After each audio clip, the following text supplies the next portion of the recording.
for joining us this evening for the 2022 Provincial Candidates Debate hosted by the Belleville Chamber of Commerce. My name is Jill Raycroft, CEO for the Chamber, and this is the 5th Candidates Debate in my tenure.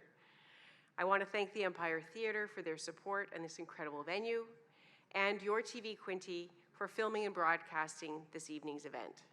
For those watching through Facebook Live or watching on your TV, thank you for joining us in spirit. I also want to thank the candidates who have joined us this evening. At its core, the Chamber was created as an organization to be an advocate for business. In the past 158 years, I don't know if it has ever been more evident that advocating for business also means advocating for the community at large. There is nothing untouched when business struggles, as we've seen throughout the past 2 years. And while business has always been affected by red tape, legislation, taxes, business is also affected by healthcare, by education, by mandates, by housing, by immigration, and how we were all in this together. Of all the years we've hosted the candidates for this community event, our questions this evening are likely to touch on all of our region's issues because issues for business are also issues for everyone who lives here. We have received questions from the public and sourced questions from the issues raised by the Ontario Chamber of Commerce in the Vote for Prosperity platform. We have also received questions from the public at the door. Our Government Affairs Committee has selected 6 questions that will be addressed to our candidates this evening, and they are in the back room right now reviewing the questions that came in tonight. 6 of those questions will be answered as well. We do review questions for duplication and relevance, so if you've submitted a question, please listen carefully to the topics we cover. Your question may not be asked as you wrote it, but if it is a provincial issue, we're confident that we'll be asking our guests this evening to tell us how their party is planning to deal with it. The seating order was by random draw, selected by the candidates prior to tonight's event. None of the candidates have seen the questions in advance, and each question will be drawn as we go. None of the questions have been directly assigned to any candidate, and each candidate will have the opportunity to answer every question with specific time limits. As an audience, thank you for being here. Please refrain from offering any comment from the floor. If you do see the red stop sign, signal raised by our timer, you are welcome to applaud, as the candidate has no more time left to speak. Otherwise, we have to turn their mic off. Thank you again for joining us, and now I'd like to invite our candidates to come forward. So first we have Todd Smith, PC Party of Ontario.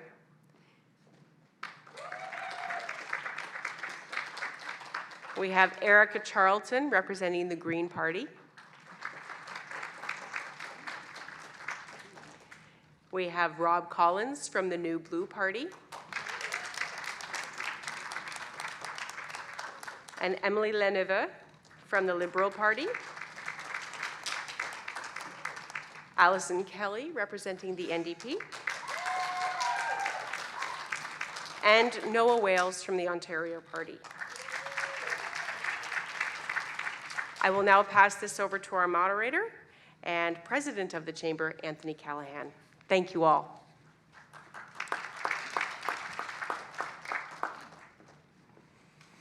Good evening. My name is Anthony Callahan from the Belleville Chamber, from McDougall Insurance, serving as the 158th President of the Belleville Chamber of Commerce. We will begin this evening's event with an opening statement from each candidate. As noted by Jill, candidates selected their seat position through a random draw earlier in the week. The candidates' seating will be referenced from the podium, with the chair closest to the podium designated as the first seat, and each candidate has 3 minutes for their opening statement. As Jill mentioned, timing is monitored by Lisa Grills.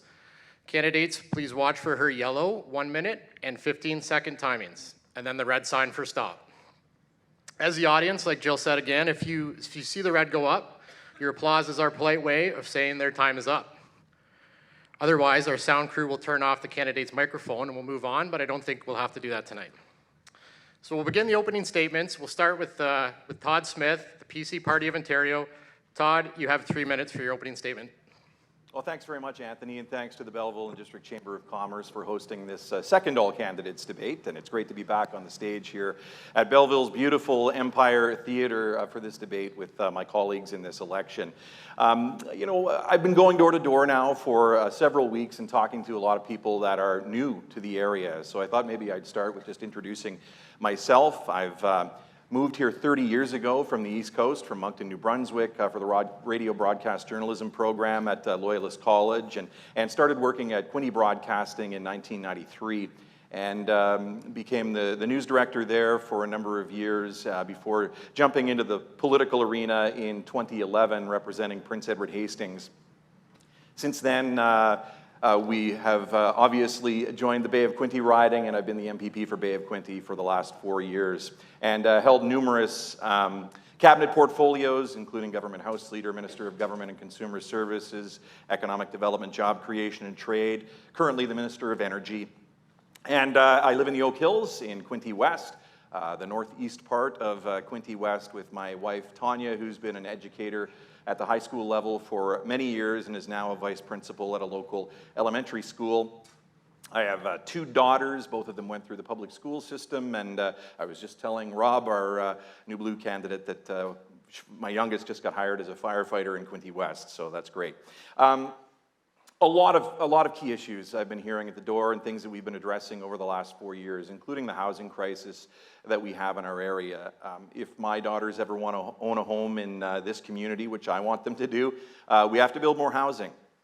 We're going to talk a lot about housing, I'm sure, tonight, and we've brought forward 8 pieces of legislation to deal with the housing crisis that we have in the province, and we're starting to see the results of this. Last year we had a record over 100,000 housing starts in Ontario, and that was in the midst of a pandemic. So I think we're on the right track, and it's all types of housing.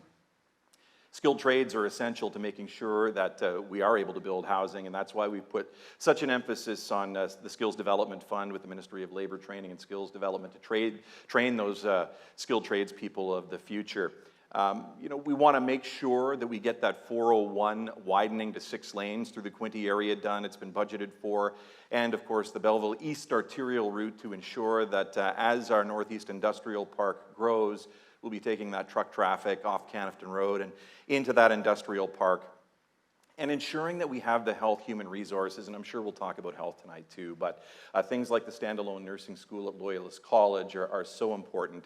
I still have a lot of things that I want to accomplish. We have been able to accomplish a lot of things in the Quinte region over the last 4 years together, and I look forward to talking more about some of my priorities and our priorities as the night continues. Thank you, Todd. Thank you very much. Next, we have Erica Charlton from the Green Party. Erica, you have 3 minutes for your opening statement. Thank you so much. Can you hear me okay? All right.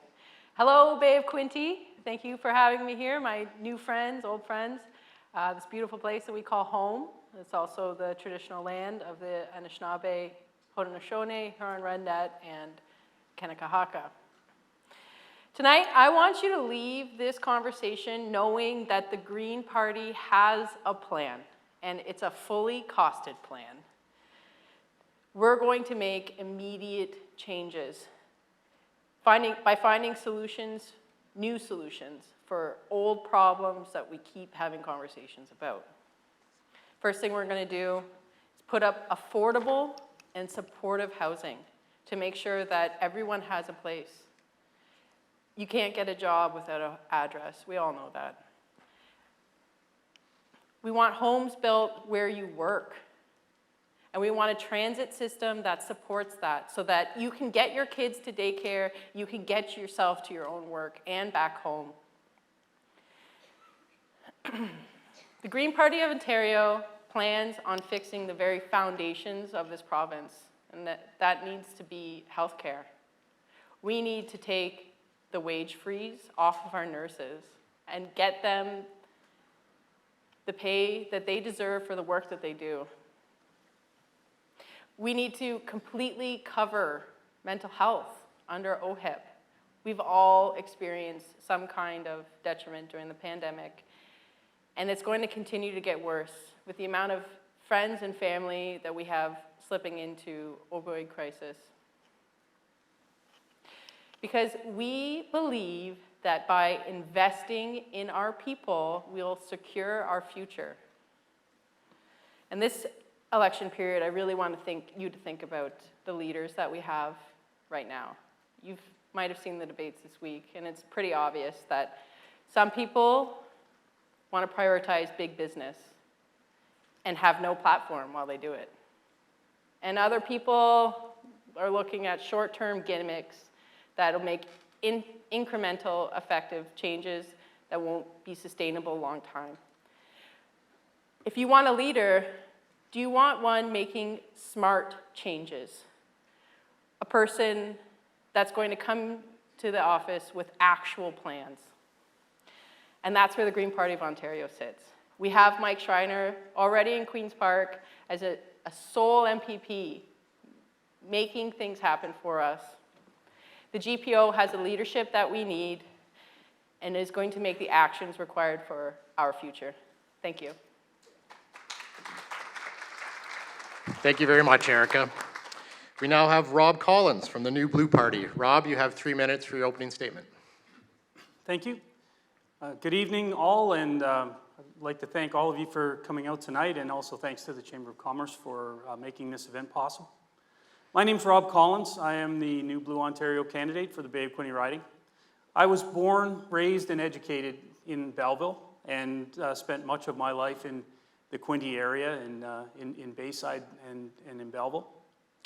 I started out working for a small family business that started here in the 70s, and I started working for my family when I was 12 years old. I've been working ever since, more or less. I spent 30 years in the fire service in Ontario and British Columbia as a firefighter, captain, and a chief officer. I've always had an interest in politics, although this is the first time I've ever attempted to run for office. I have been a conservative. I actually supported the Doug Ford PCs in 2018.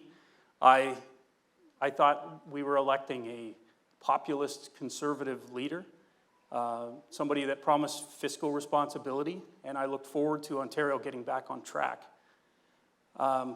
Various things over the past 4 years. It's been an interesting 4 years with the pandemic and all that went along with that. And I was a little shocked at the government's handling of that pandemic, especially with my background in emergency management. It seemed a little backward to me, and it really got sketchy when we started vaccine passports and segregating people based on whatever medical decisions they had made. But probably the thing that most upset me was the infringement on charter rights and freedoms that our citizens saw as a result of decisions made by the government in power. That came to a head when frontline emergency workers and first responders were fired.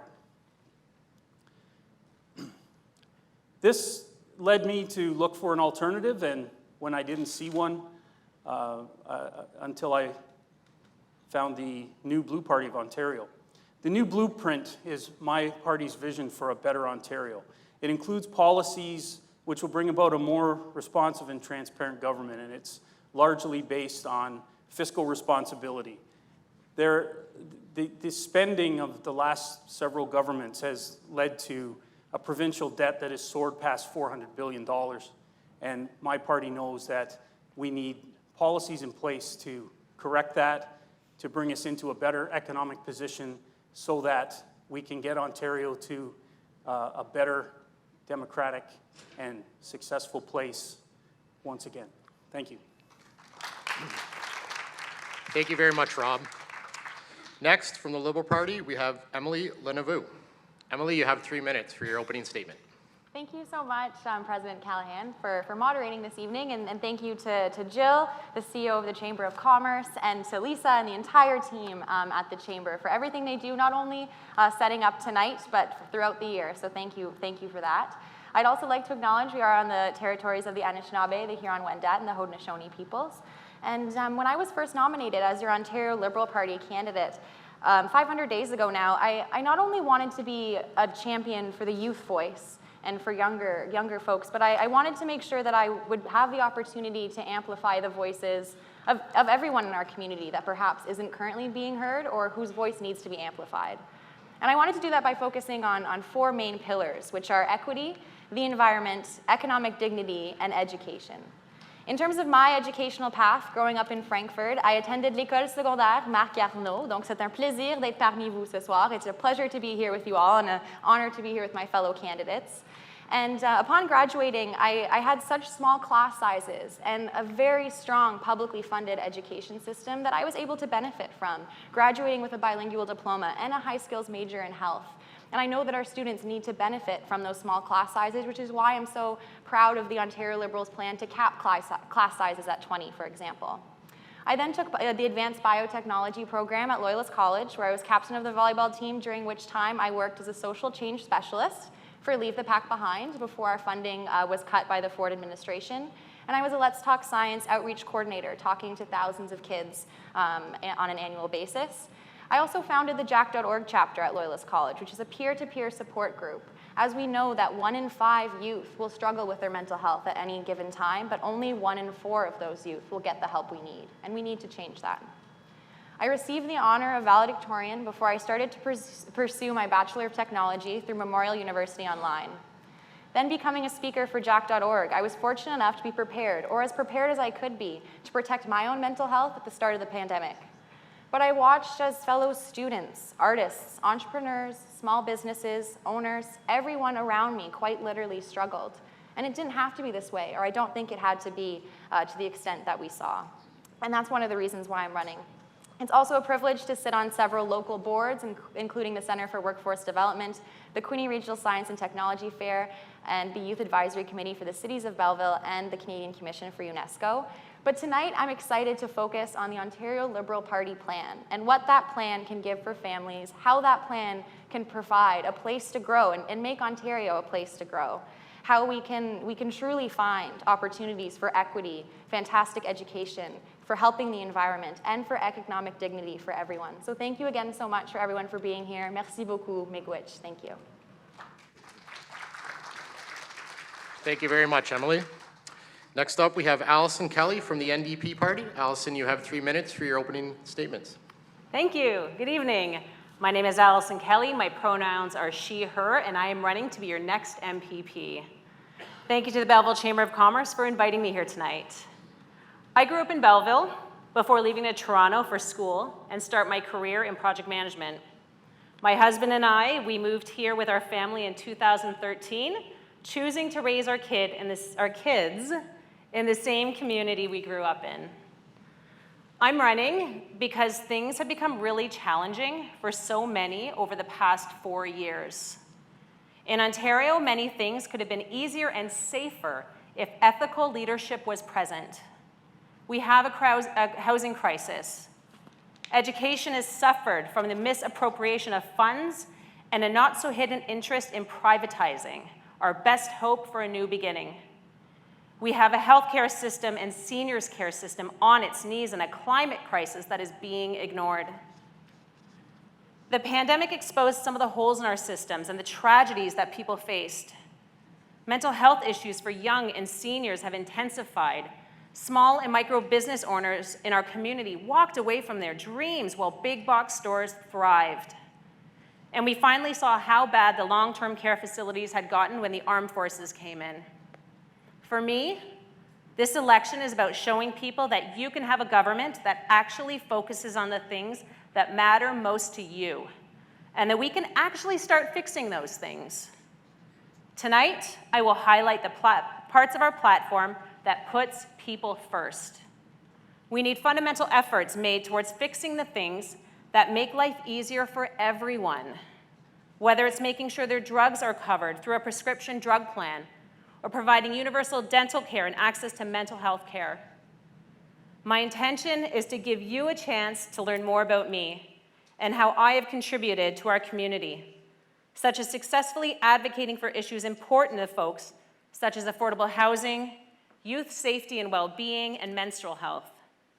My hope is to convince you that I, Allison Kelly, am best fitted to represent you and your needs over the next 4 years, and begin the challenging task of fixing what's broken. Thank you. Thank you very much, Allison. Next up, we have Noah Wales from the Ontario Party. Noah, you have 3 minutes starting now. Thank you so much for having me. My mic okay? All right. Thank you so much for having me. It's an amazing pleasure to be here tonight with all of you. Good on the mic? It's a little bit of feedback. All right. And thank you for the mic team for helping me out. It seems to be a running gag now that my mic doesn't work every night. So, okay. Thank you. And those chairs do look comfy, so if I start to bore you, you can doze off. So I'm representing the Ontario Party. So I'll tell you guys my story where I started off. Is I started off in Alberta. I grew up there, and because of some certain hard issues, we decided to come to Toronto, where I lived there for 8 years with my mom, my older brother, and my very precious dog, who has left us a couple of years ago, and that was one of the hardest things that I've ever had to come by. So then we decided to move from Brighton because the housing was really bad there. And a couple of years later, I've had the beautiful honor of being able to run in this position, and I'm so happy to represent young people and see everyone inspired. A while ago, I really got out of politics because I started to lose faith in the Conservatives. I started seeing Ford go off into different areas that I didn't want to see anymore. And then I met Derek Sloan with my dad, and they gave me the opportunity to run for the Ontario Party, and I was super happy to see people fighting for freedom, family, and faith. The Ontario Party will focus on getting rid of the WEF, censorship, media propaganda, and the digital ID. One great thing that the Ontario Party does not have is the party whip. We represent you people. Whatever your needs are, I will help you guys to get those things done. Unfortunately, with other areas, that cannot be done with the other parties. They have to listen to the higher-ups. If something does not go their way, then it's tough luck for them.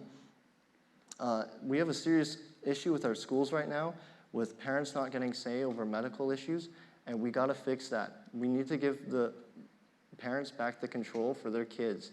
That's very important. We cannot have the government taking up our rights and freedoms.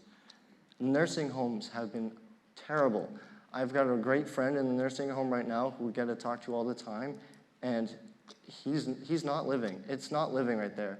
We need to build up the nursing homes. We need to get more doctors in there, and we need to create some new privately owned nursing homes. If they want to live in their own house with their family, they should have the opportunity to do that. Right now, families are being denied to see their parents, and they can't even wave through the window. There have been certain nursing homes that will not allow the parents to wave through to their grandparents through the window. That is terrible. We cannot stand for that. So if you want freedom back in your country, please, the Ontario Party is right here for you. Thank you. Thank you very much, Noah. And thanks to each of you for your opening statements. We will now move on into the second part of the evening, where candidates will be asked a series of questions. The Chamber has developed these questions from community input, the Ontario Chamber of Commerce Vote for Prosperity platform, and shared conversations at our Government Affairs Committee. Candidates have not seen these questions, but were provided the general platform document in advance. In order to ensure candidates don't appear to be matched with a question, I will draw each one as we go. From this fishbowl here I knocked over when I got up on stage. Each candidate will have a chance to be the first to answer the question, and then all candidates will have the opportunity to respond as well. So we'll start with Todd Smith to my right here. Todd, you'll be the first to respond to question 1, and then you have 2 minutes for that. The remaining candidates each have 1 minute, and then Todd, you will have a final minute at the end to provide a wrap-up comment. Responses, again, are timed. You'll have 15-second warning, so please continue to watch Lisa for your signal to hurry up or stop. So I'll draw the first question now.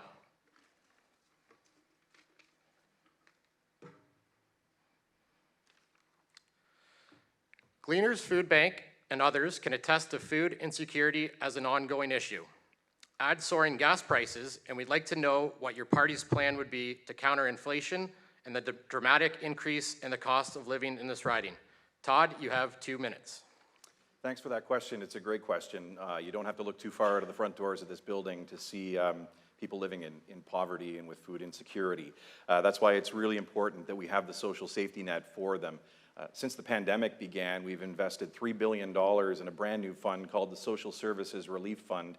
I was the Minister of Children, Community and Social Services, along with my colleague from Brockville, who's the Minister of Housing, when we introduced the Social Services Relief Fund the day that the Premier declared the state of emergency. So this was a program that was thrown together very, very quickly and has since seen $3 billion go out the doors to our service managers on the ground, like Hastings County Social Services.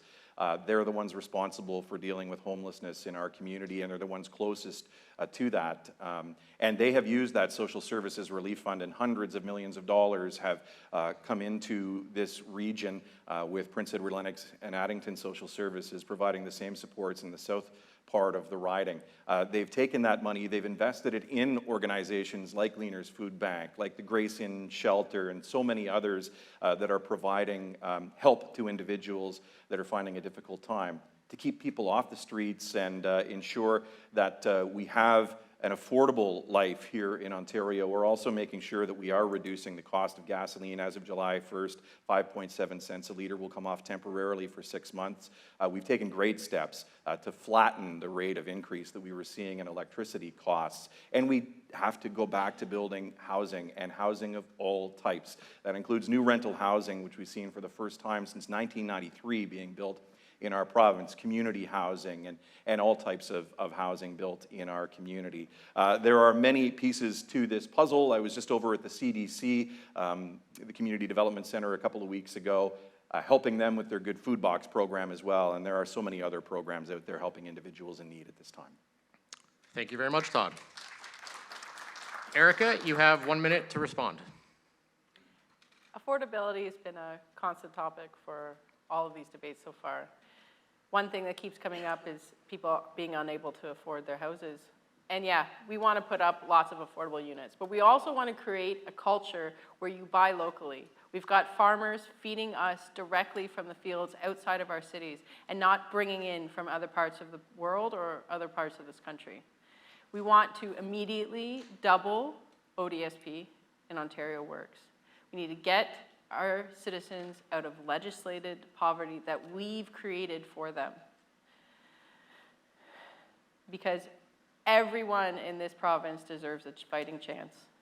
And one thing we can do to combat inflation is by prioritizing local industry, local business, and we can keep those costs down. Thanks. Thank you, Erica.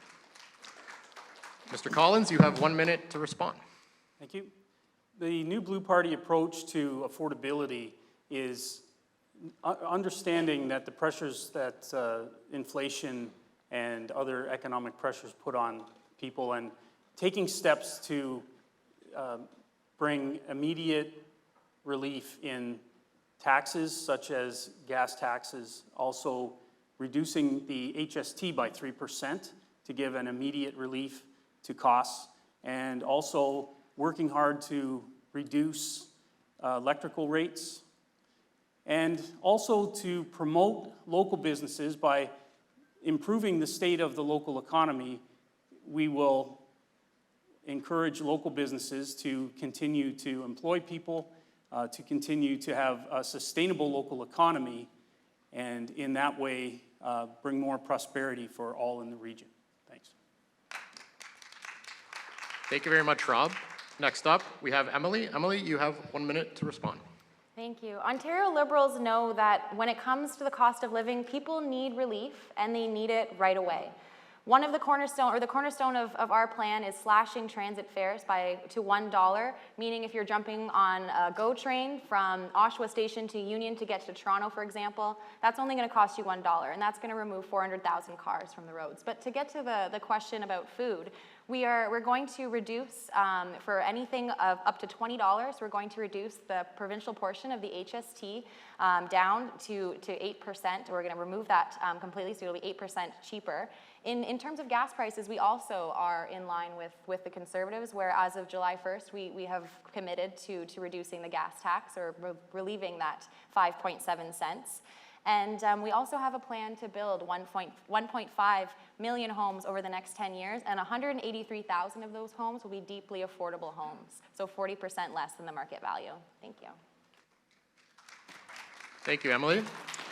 Next up, we have Allison Kelly. Allison, you have 1 minute. Thank you. Great question. Most of us know food banks were introduced decades ago as a temporary solution to what was happening. Yet here we are, and so many people are still so dependent on food banks. Last night I spoke to a woman.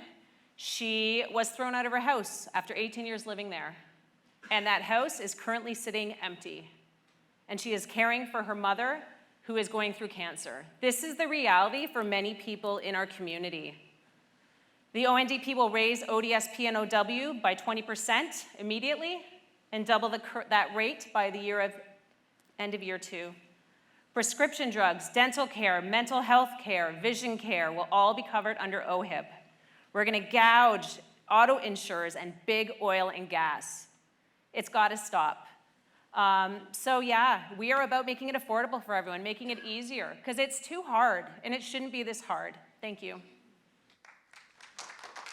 Thank you, Allison. Next, we have Noah. Noah, you have 1 minute. Thank you. So for gas, we're going to try and lower gas by 20 cents to start with. All the dads are cheering now. For housing, it is proven that almost half of immigrants come to Ontario. So we want to remove immigration and foreigner buyers from buying up homes. It is a rumor that in my area that someone had bought up 20 houses. I don't know anybody in my area that has the money to buy up 20 houses. And we will fight money laundering. As well as for hospitals, we will decrease wait times. We have extremely high wait times right now. And we will fix, yeah, thank you. Thank you, Noah. Todd, if you like, you do have 1 minute to respond as a wrap-up. Sure. Maybe just to point out as well that when we formed government back in 2018, we had promised to end the previous government's carbon tax, the cap-and-trade system, which we did, which resulted in a 4.3 cents a litre drop in the price of gas. But the federal government swept in there, and they brought a carbon tax on all Ontarians. And just keeping in mind that the carbon tax isn't just about increasing the price at the pumps. The carbon tax increases the costs on everything, and that isn't just a byproduct of the carbon tax. That is actually the intent of the carbon tax, is to drive up the cost of everything, including the food that we're eating. And I would say at least three of the parties on stage here with me want to increase that carbon tax continuously, therefore making life more unaffordable for those who are struggling and potentially putting more people on the streets in food poverty. Thank you very much, Todd. So now the second question will be for Erica at Charlton. Erica, same format. You'll have 2 minutes, and then the remaining candidates will have 1 minute to respond. And then at the end, Erica, you'll have a final minute to provide a wrap-up comment if you wish. So I'll reach into my bowl again here. The Bay of Quinte region is spectacular, with a wide range of environmentally important places. Significant wetlands, large tracts of forested lands, incredible lakes and rivers and streams that all support a diverse ecological community. As our community grows, how does your party plan to address the potential harm to our local natural systems? Erica, you have 2 minutes. Great, thanks so much. What a great question for me. The Green Party wants to draw lines around our city. We want to prevent MZOs from taking over environmentally protected areas by putting up new subdivisions. And we're going to do that by increasing the density within our cities. We're going to make it easier to get a place to live that's closer to where you work, and a transit system that allocates more spaces for you to get there. Ontario Greens want to have 25% of Ontario recognized as protected lands by 2026. And beyond that, 30% by 2030. These aren't things that we think should happen. These are things that we need know to happen. Our wetlands protect us from floods. and our farmlands feed us. And there's a couple parties on stage that think that expanding our borders as quickly as possible around our cities is what's going to solve problems. And we know it's not. There are new subdivisions going up around Belleville that have no transit access. They have no stores. They have no restaurants within these little communities, making sure that people have to buy vehicles to get out. And that's not appropriate. The new Ontario we want gives access to everybody and gives a fair chance so that people can afford a place to live while protecting the environment. Thanks. Thank you, Erica. Rob, you have 1 minute to respond. The new Blue Party takes a more balanced approach to protecting green spaces and wetlands, balanced with the need to expand developable property in order to develop new housing. Affordable housing has been identified as a key issue, and one of the ways to address that is to be able to expand the lands that developers are able to turn into housing developments. Infilling it works well to a point, but there is also the need to expand urban areas and to create new spaces for housing. So the new Blue Party proposes somewhat of a balance, not as strict as hard boundaries where housing can't go and vacant space must stay. Thank you. Thank you, Rob. Next up, we have Emily. Emily, you have 1 minute. Thank you. And I'm so proud of how the Ontario Liberal Party has put together our plan, and I'm very excited that I had the opportunity to work on the environmental plan directly. So I know that our costed plan for the environment is one, and in line with the Green Party, is one that we definitely can afford and won't actually cost families anymore. Unless you're a mega polluter or you're a giant corporation, the carbon tax and all of these things that we're implementing to protect our lands and to protect the earth isn't going to cost people more. And we know that the Green Party wants to reduce emissions just as much as we do, including a shared commitment to cutting emissions by 2030. And as I said, we have a credible plan to meet the same emission targets through new provincial investments. I'm also excited that we're going to be putting back in the incentive for electric vehicles, the electric vehicle incentive, and we also added an incentive for electric bikes, making sure that people can get to work on 4 wheels or on 2. So thank you so much for the question. Thank you, Emily. Next up, we have Allison Kelly. Allison, you have 1 minute to respond. I once heard how you can judge the health of people is by looking at the health of the land. And that stays with me because it's not looking so good. For decades, governments have shown a lack of understanding of the climate crisis. The NDP, our plan, is based on the values of equity, affordability, and reconciliation. It's rooted in justice and a commitment to a just transition, which promises nobody and no community will be left behind. 3 things I'm excited about in our plan. The first is to expand clean, renewable energy. We will expand our hydro capacity, increase affordable renewables, including wind and solar panel power. We'll improve our grid-scale storage and make major grid interconnections with Quebec and Manitoba to enable cost-effective electricity imports.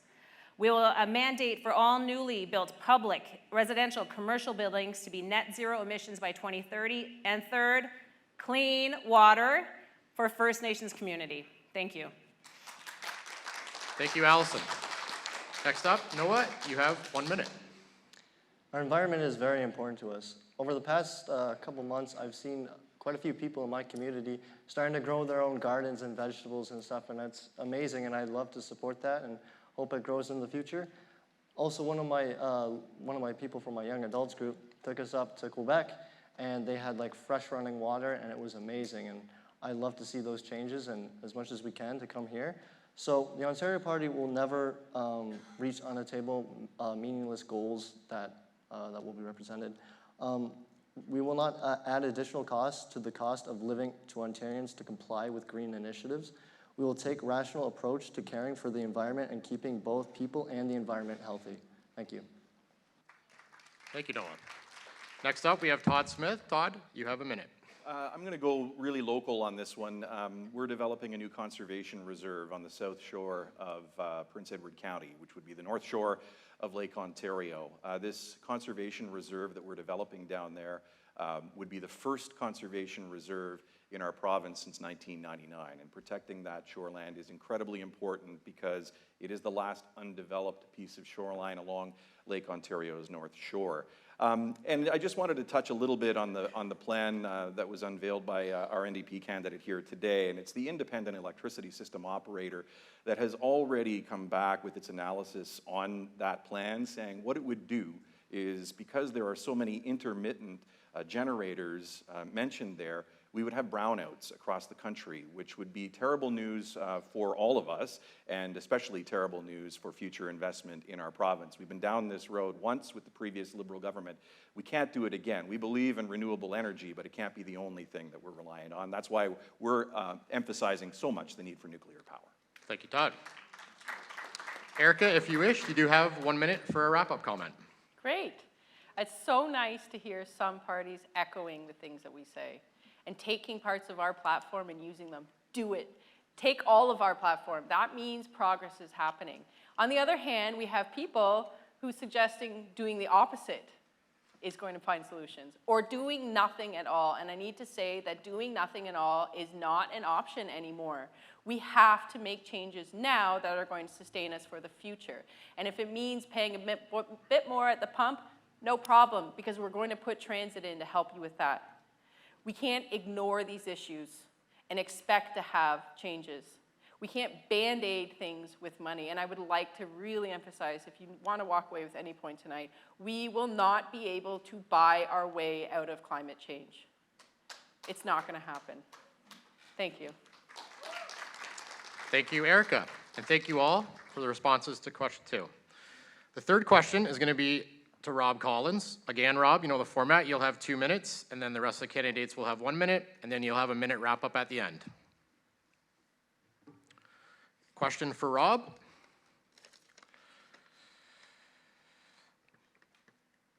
Publicly funded healthcare is not supporting the needs of our community or the province. Private home care and nurse practitioners are a couple examples of underutilized resources where traditional public resources are strained far beyond capacity. How does your party intend to enlist the help of these healthcare providers? Rob, you have 2 minutes. Thank you. The New Blue Party recognizes that our much beloved Canadian universal healthcare system is actually a system of rationed care. If you compare our system, our healthcare system, to other developed Western countries, our system ranks near the bottom in a lot of important metrics, including the number of doctors and nurses, including wait times, including the number of specialists, and including the availability of diagnostic technology. Canada is the only one of these countries that has socialized healthcare and actually prohibits private, for-profit medical clinics. We would propose introducing opportunities for for-profit in the medical system, in long-term care, in home care, across the board, in order to improve our healthcare system without a massive influx of government money required to make these changes. Another issue with our healthcare system is the bureaucracy that is attached to that. We have so many administrative positions within our system, to the point where for every doctor and nurse in the province, we have an administrative position there. If we compare this to Germany, Germany has about 1/10 of the number of administrative positions and that many more caregivers within their system. Germany is generally considered to have the best medical system in the Western world. We would propose a revamp of our entire healthcare system, improving the bureaucracy, reducing the bureaucracy, improving the number of caregivers, and also inviting for-profit providers into the system. Thank you. Thank you, Rob. Emily, you have 1 minute for response. Well, the first thing that we would do is repeal Bill 124. We would also ensure that mental health services are available for all healthcare professionals. And happy PSW Day on that note. We'll also train 1,000 nurses, doctors, and other healthcare workers over the next 6 years, and to replace the retiring workers. As I know, canvassing, I'm sure other candidates have heard door to door, other candidates have suffered from doctors retiring and not having a replacement. For our rural areas and being a more rural riding, I'm also very, very happy to say that the Ontario Liberal Party is going to pay for the tuition of healthcare workers who want to remain or want to come back and work in rural ridings. We're also going to clear the surgical backlog, the diagnostic backlog, with a $1 billion investment in additional capacity over the next 2 years. And we're going to ensure that everyone has a doctor or has an access to a doctor or nurse within 24 hours and grow the number of hospital beds by 20%. Thank you. Thank you, Emily. Next up, we have Allison Kelly. Allison, you have 1 minute. Thank you. Decades of critical services were, decades of critical services were cut before the pandemic, and we saw a refusal to invest in hospital and healthcare in the middle of a pandemic. Locally, we are facing a doctor shortage where too many families like my own are now without a doctor, and nurses are indeed walking away from the profession. Ontario NDP's plan includes doctor and nurses shortages. We're going to address that by recruiting, retaining, and returning nurses. We're going to implement a mentoring program to bring nurses back to teach younger nurses. Repeal 124. We're going to add 10,000 PSWs and 30,000 nurses. We are going to ensure full coverage of transition drugs and medications for 2S LGBTQIA people. 10 sick days. We're going to get 10 sick days. And last, we're going to ensure those who are suffering from long COVID are no longer on their own. We're going to make sure they are supported by their primary care providers and broader health teams on their path to recovery. Thank you. Thank you, Allison. Next up, we have Noah Wales. Noah, you have 1 minute to respond. The healthcare problem has been a huge issue for the past 2 years now, and it's terrible to see what's going on with that. So what we'd like to do is we want to greatly increase the funding for the hospitals, and we want to get the capacity more up. We want to bring back the doctors that were fired. We want to give them back their family, and we want to introduce medical privacy back, because the doctors, a lot of doctors have walked away the past couple of years because now it's open to the public about everything you have for your medical thing. If you want to go get a Coke at a restaurant, someone has to know exactly what you had last week. We will not stand for that. We also want to partner between private and public servers to create new opportunities and methods. Thank you. Thank you, Noah. Next up, we have Todd. Todd, you have 1 minute. Thanks. Our government has made historic investments in healthcare over the last 4 years, and we've stabilized the funding formula for our Quinte Healthcare hospitals. Previous to the last election, there was a community group called Our TMH out on the streets worried about the future of their hospital in Trenton. We've stabilized the funding there so that Trenton Memorial Hospital will be here long term. We're building a brand new Prince Edward County Memorial Hospital. I was celebrating the Back to Build achievements earlier today with the folks down in Picton. Health Human Resources are on the way. The programs are already in motion. The accelerated PSW program at Loyalist College and other schools across Ontario is producing thousands of new personal support workers. We have a standalone nursing school now at Loyalist College, a 4-year program where 300 nurses go through each year. They're going to be staying here, practicing here. We've expanded the medical schools that were capped by the previous Liberal government. 50 new doctors every year coming through Queen's University, and we're building 4 new long-term care homes in the region as well. Thank you, Todd. Next, we have Erica Charlton. Erica, you have 1 minute. Thanks so much. I hope I can fit this all in a minute. I think it's interesting that in the question choice you made to talk about our failing public system, and that a lot of the answers that we've had is that privatization is the solution.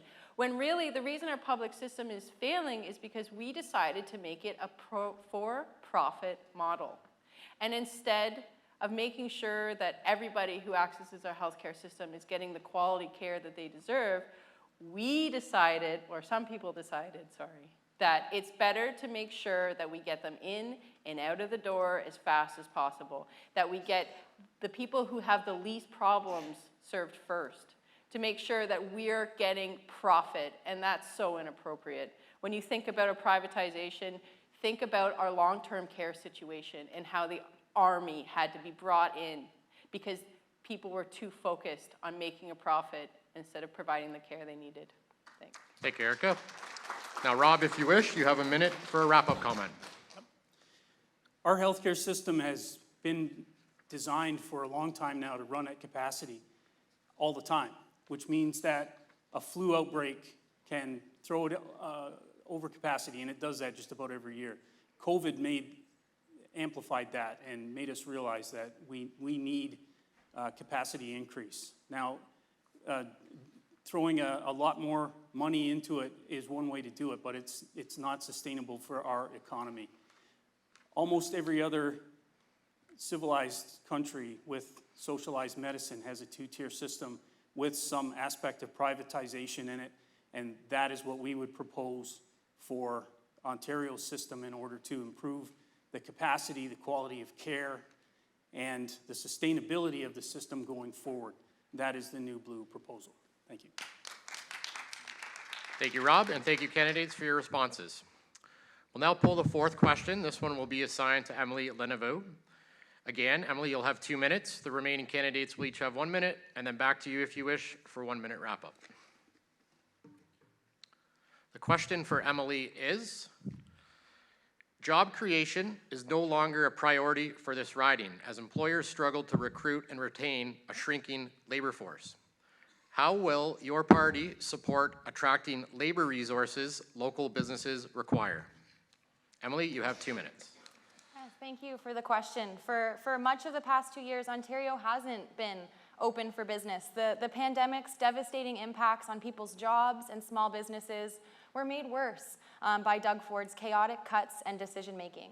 That's why the first thing we'll do is eliminate corporate taxes for small businesses hurt deeply by the pandemic for 2 years, helping them then focus on recruitment.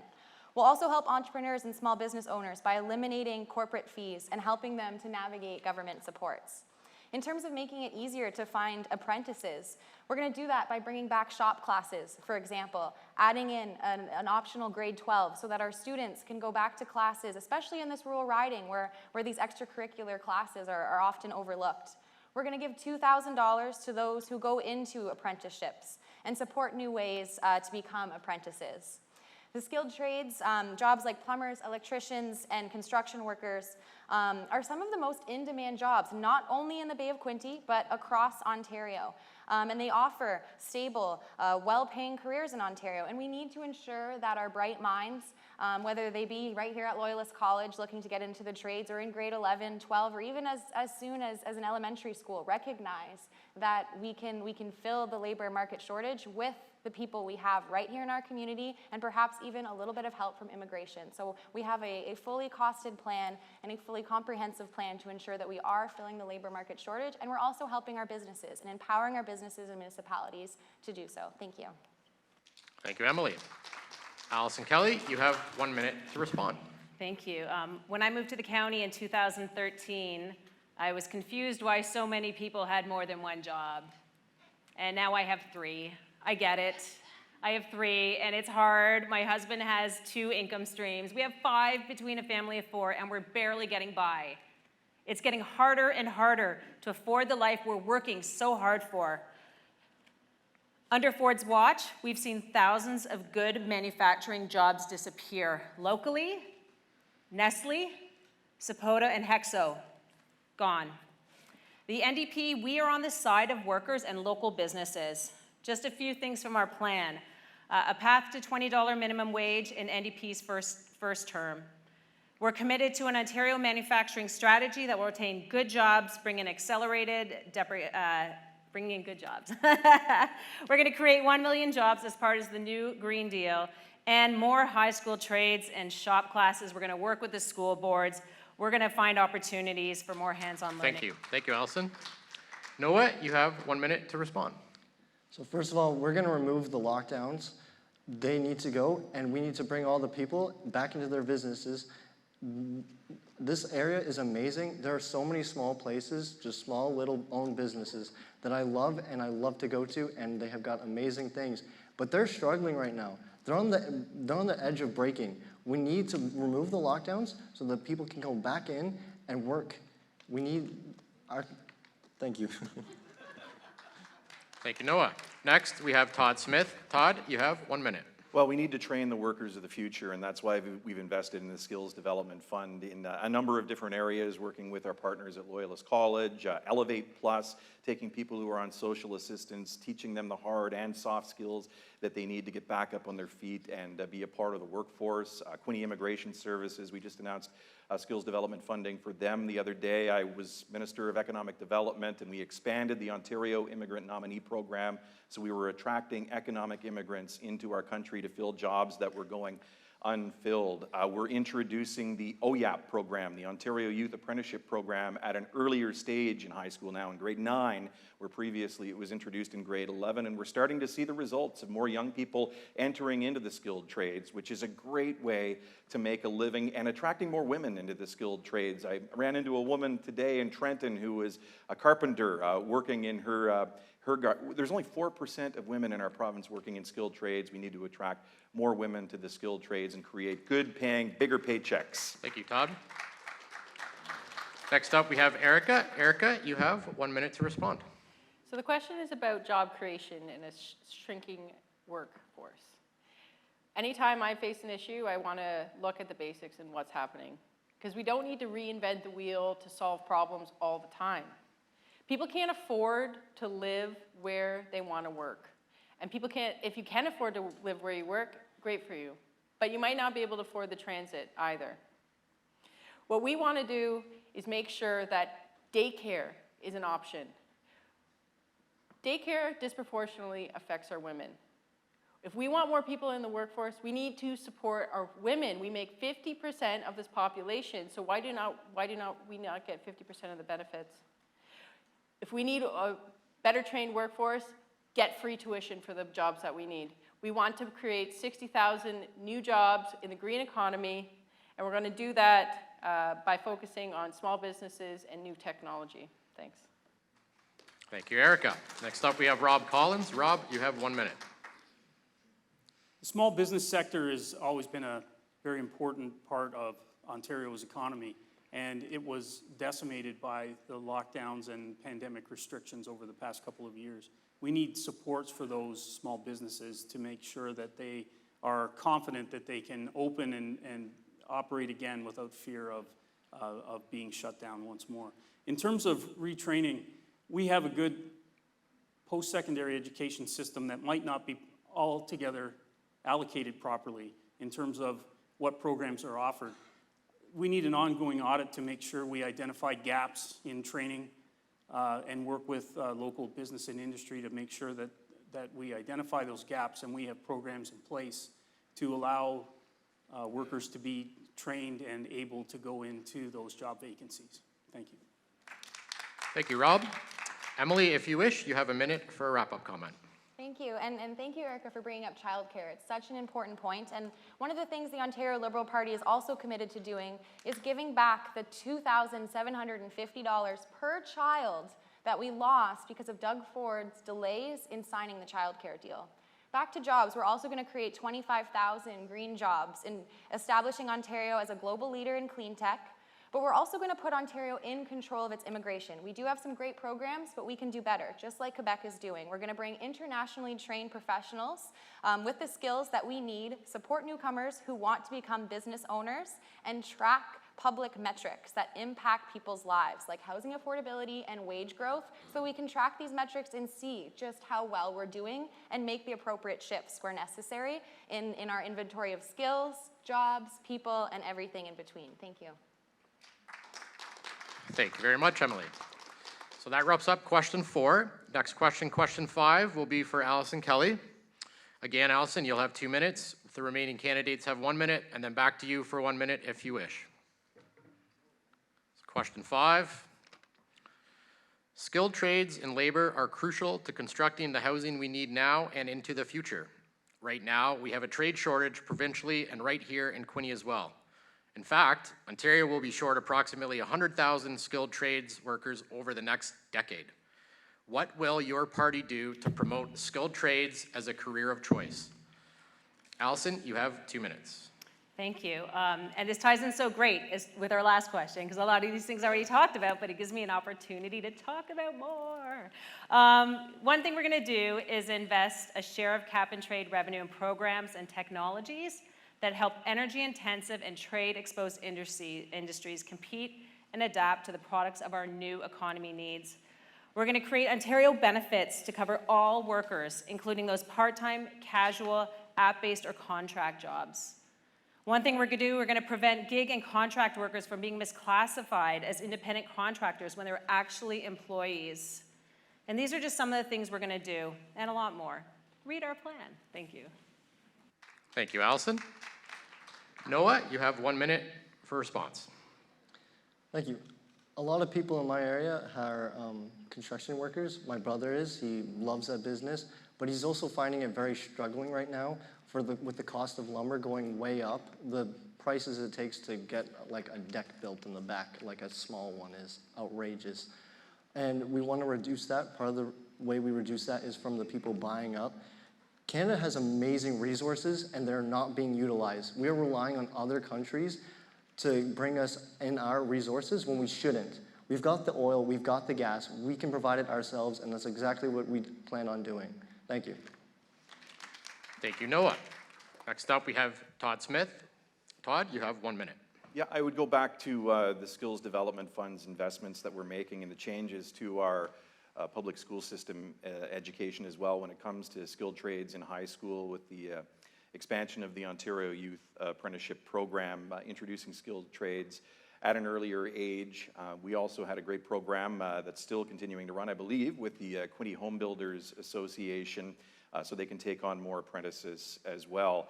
This is one of the things actually that does keep me up at night because we do have a housing shortage. We have to have more skilled tradespeople to build the houses that we know we need of all kinds, and we have a lot of infrastructure plans in the pipeline, whether it's new subways in Toronto, the expansion of the 401 here in the Quinte region, the new hospital we're building in Prince Edward County, the 3 new schools that we're building in the region, the 4 new long-term care facilities. We need skilled tradespeople to build all of those facilities, and that means we need to be training a heck of a lot more people and introducing skilled trades at a much younger age.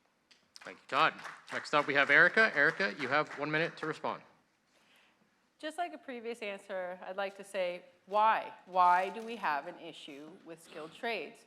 And if you can answer that, we can solve it. I think part of the reason why we're having such an issue is that life is unaffordable right now. And people think that they need to get better jobs, better green jobs, better jobs in technology.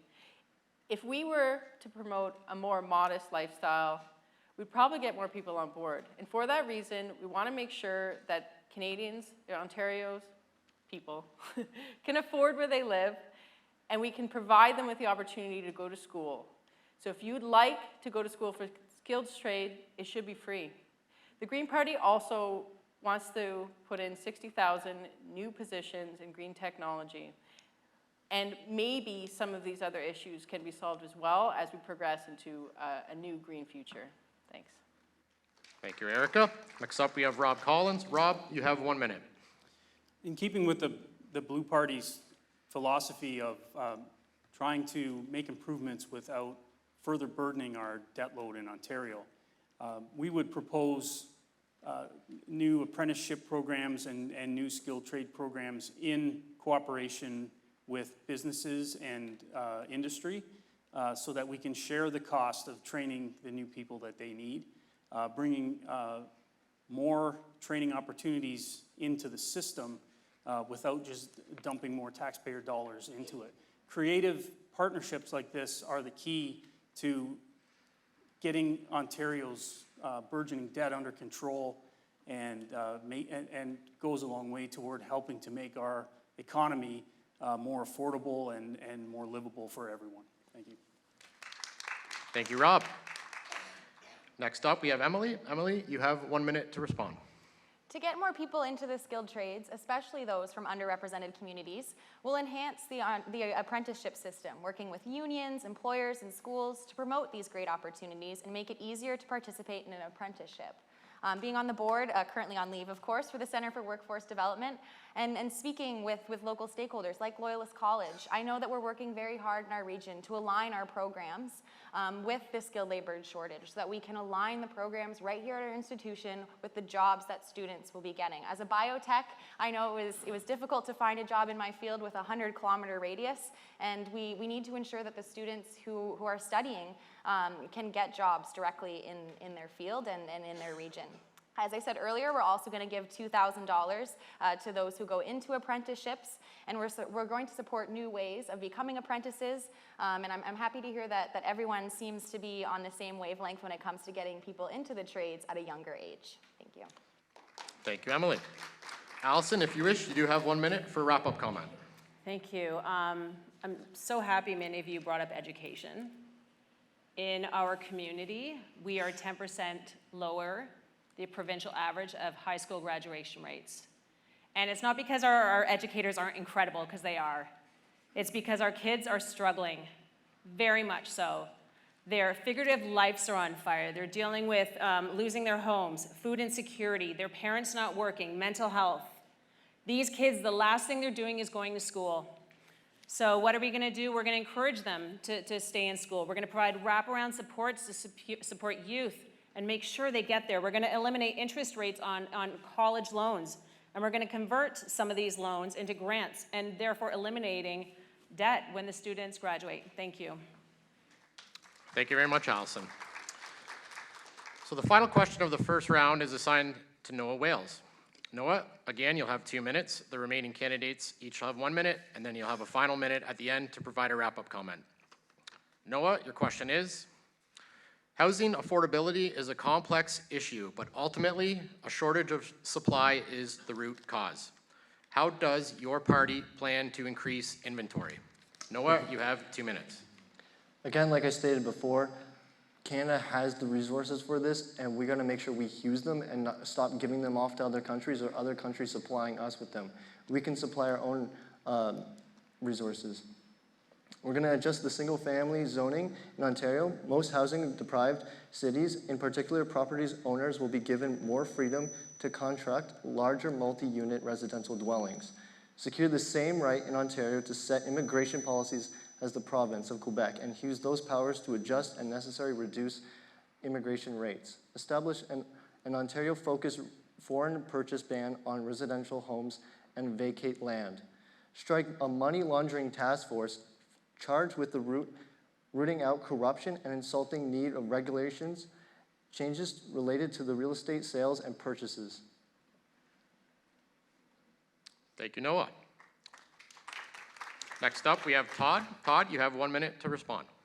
Thanks, Anthony. There's no silver bullet to answer this question. It's going to take a lot of different pieces of legislation, and we've already introduced 8 pieces of legislation on housing in the legislature, which is having an impact. As I mentioned earlier, we've seen 100,000 homes plus built last year in the midst of a pandemic, and we're going to see more built this year because we have to build homes faster. And we have to build homes of all sizes, not just single-family homes. We have to build community housing, and there are incentives to build more community housing. There are incentives to build affordable housing, and for the first time since 1993, we're actually seeing rental housing being built in our communities because of incentives that have come in this legislation to encourage new landlords to build rental housing. We do need to build up, we need to build townhouses, we need to build all kinds of houses, including tiny houses, which is something that we've launched as well, and the first subdivision is underway in Kingston.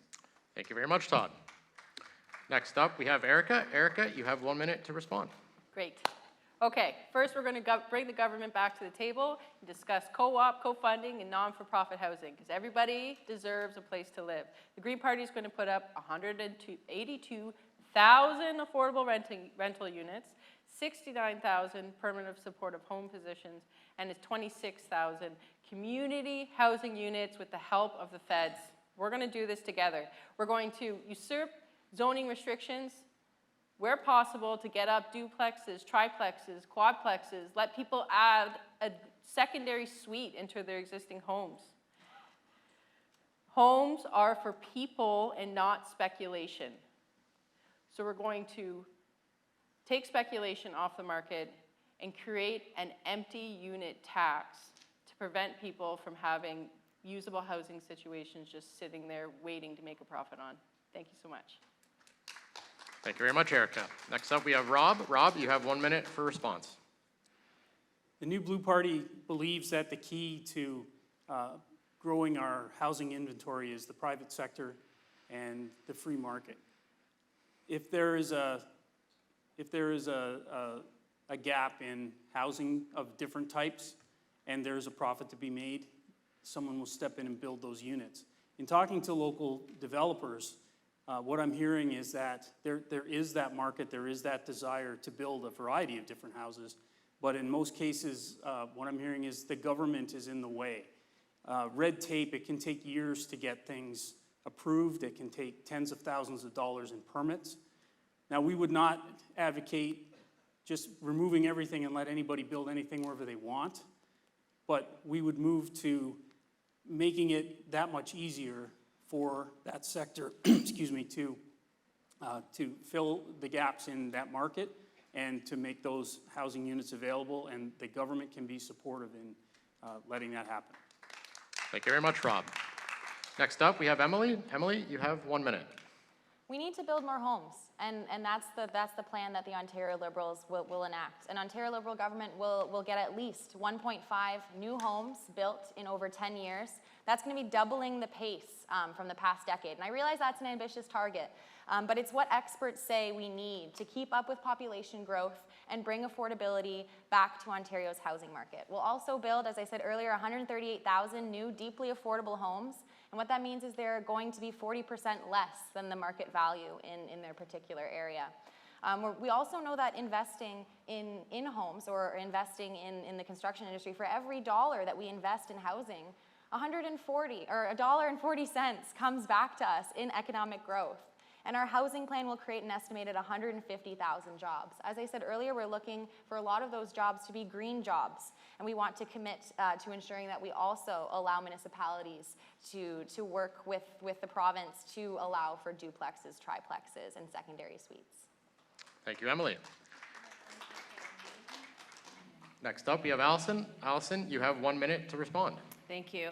We know for decades the Conservatives and Liberal governments have made the housing crisis increasingly worse. You just have to drive around Prince Edward County, Quinte West and Belleville to see people being evicted from their homes. I know a family last winter who got kicked out of their house during a pandemic and forced to live in a trailer with no heat. 6 kids in a trailer with no heat is unacceptable. The Ontario NDP will stop doing that, stop evicting people during health emergencies. We're going to repair 260,000 social housing units. We're going to build 250,000 affordable and non-market homes over the next decade to be operated by public, nonprofit, and co-op housing providers. We're going to exclusionary zoning and enable affordable missing middle housing options like duplexes, townhouses, and walk-up. And we're going to regulate short-term rentals so they don't drive up market prices by introducing an annual speculation and vacancy tax on residential property. Thank you. Thank you, Allison. Noah, if you wish, you have 1 minute for a wrap-up comment. Yep, thank you. It's great to hear everyone's concerned with the housing problems. Home prices in Ontario have risen 180% in the last decade, while income has only risen 38%. It is hard for working-class Canadians to no longer be able to afford a place to live and raise their families. Ford's government prevents construction of family dwellings that are not single-family homes. Duplexes and fourplexes are forbidden where they are most needed. We need to bring these homes back. There are people out there. I went out canvassing with some door knocking and stuff, and hearing some of the families saying that they know people that have left Canada because the housing prices have been outrageous, and that cannot stand. We need to bring these people back to Canada. Thank you. Thank you very much, Noah. So that wraps up this section of our debate. We will now switch to some audience questions. Each candidate will have 1 minute to answer these questions. Thanks to those who submitted questions at the door. These have also been vetted by the Chamber to avoid duplication and ensure the issue is related to provincial concerns. Please note the wording of your question may have been edited for time. If you don't hear your exact question, the topic may have already been covered in an earlier question or will come up in the next series of questions.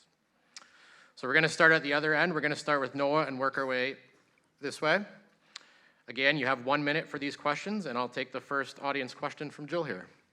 Okay, so sir, can I get to Sorry, just want to say that we were presented these questions from the grade 4, 5, 6 class in Cherry Valley, and the committee decided that they would like the candidates to answer, who would you vote for if you couldn't vote for yourself? And then That's a great question. Noah, we'll start with you down there. You have 1 minute. Well, that's an awesome question. I'm glad to hear some comments from the schools. If I was in the audience looking up here, I think I would vote for the Blue Party. Thank you, Noah. Allison, you have 1 minute. Curse my child. I told him no one would answer this. But no, in all honesty, we need to talk electoral reform. I think we all want to be able to vote with our heart each and every single election. And the NDP is going to create a mixed member proportional voting system so you can vote with your heart and know that you are fully being represented. Yeah, thank you. Thank you, Allison. Emily, you have 1 minute to answer that question. Yes, well, the Ontario Liberal Party is also very, very much looking forward to electoral reform, justice for democracy.